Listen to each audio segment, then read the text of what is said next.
For more talks, join us now in the studio is David Roth, CEO of EMEA and Asia at the store WPP. Well, Mr. Roth, thank you for joining us. Pleasure. It seems that Chinese companies' overseas merger and acquisitions have changed from focusing on property, sports, entertainment, now more in real economy, digital economy, in manufacturing sectors. What's your observation? Well, I think that's absolutely true. What we're seeing now is a number of big Chinese companies selling off some of their big property assets. The extent to which that's related to government pressure, or to the extent to which maybe they believe that property prices are highly overvalued, or the fact that if you look into the future, the Federal Reserve has already said that it's likely to increase interest rates. Maybe the big sell-off, as you say, sort of Black Monday and Black Friday, might change their perspective. So maybe it's around sort of being slightly deleveraged in terms of when interest rates go up. But I think there's something fundamental underneath all of that.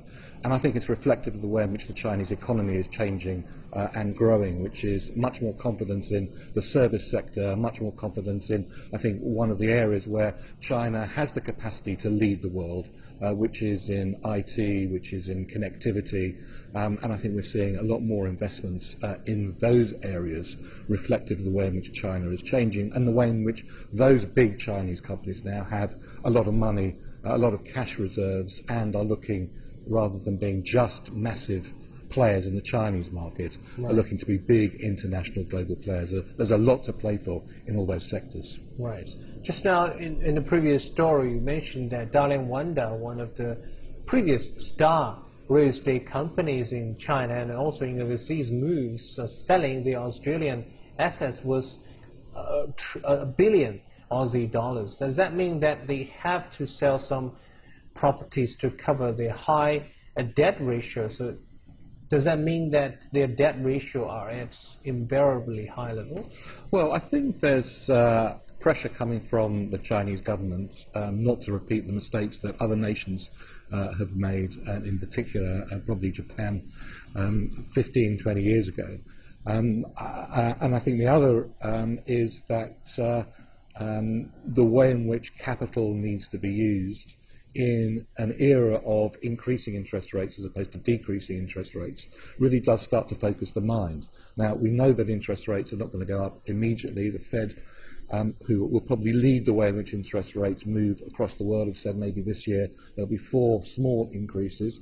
That still will be almost a record low in interest. But I think if you're taking a long-term perspective, thinking of how you want to deleverage in a world where you're going to have increasing inflation, where interest rates are going up, maybe they're being wise. Right. Let's talk a bit more on the overseas merger and acquisition. The activity is difficult by themselves. No need to mention that after investment managers is even more difficult. It's very difficult to conquer the language, cultural, and local legal systems. I myself have witnessed some disastrous after investment and management. So how do you comment or suggest on the after investment management from Chinese companies? Well, I think the first thing to say is that mergers and acquisitions globally is a little bit of a black art. I mean, there are many big multinational American companies that have done disastrous mergers and acquisitions and have fundamentally destroyed huge swathes of shareholder value. So it's not easy to do, even for global companies that are used to working on an international stage. Yeah. I think for Chinese companies, I think one of the things that the Brand Builders study that's released today showed actually is that there are a number of Chinese companies who are looking at to be global, maybe international players, where mergers and acquisitions actually could play a significant part in their strategy. Yeah. And the advice that I would give to those is that when you make an acquisition, you really must fundamentally understand the consumers in that marketplace. You must not walk into those businesses with the management structure that you have in China. You need a much looser, much more collaborative management structure.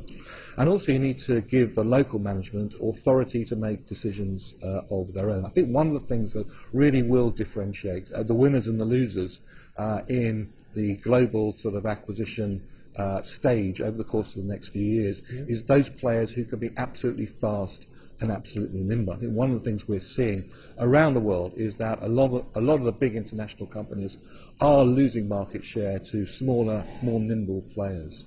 And within mergers and acquisitions, one of the things you must be is very, very local, very, very fast, and that means very short lines of command. Great. Thank you for your insights. That's Mr. Roth from WPP.